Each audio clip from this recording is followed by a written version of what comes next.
Hi guys, আসসালামু আলাইকুম। Welcome to Mahira cooking house.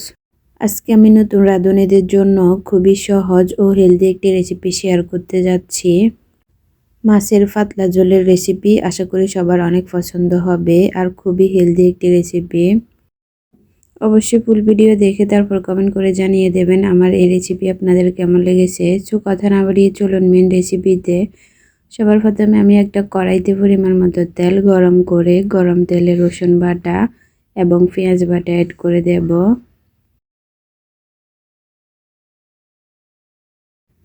সামান্য 1 টিস্পুনের মতো আদা বাটা আর কিছু পেঁয়াজ কুচি দিয়ে দিচ্ছি 1 কাপের মতো। পেঁয়াজ রসুনগুলো আমি তেলের মধ্যে 5 মিনিটের মতো একটু ফ্রাই করে নেব।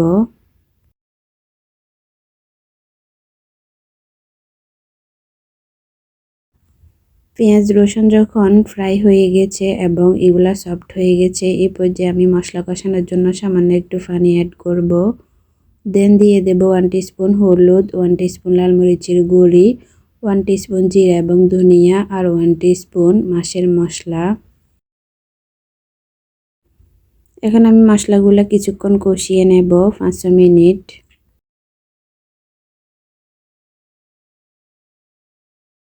5 মিনিট কষানোর পর মশলার উপরে তেলগুলা বেশি উঠেছে আর এগুলো একদম কষানো কমপ্লিট। এই পর্যায়ে আমি অ্যাড করব মাছ।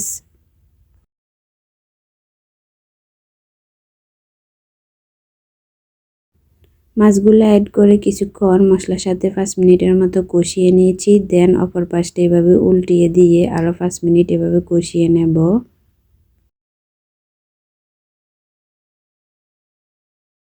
মাছগুলারে ভালোভাবে কষিয়ে দেন উপর থেকে দিয়ে দেব কিছু আলু। তারপর রান্না করার জন্য পরিমাণ মতো পানি অ্যাড করে দেব।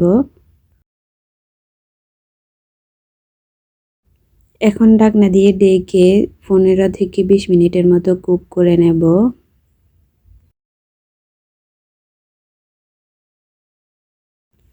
15-20 মিনিট কুক করার পর উপর থেকে কিছু কাঁচামরিচ এবং ধনিয়া পাতা ছিটিয়ে দেব। দেন আরও 5 মিনিটের মতো কুক করে নেব।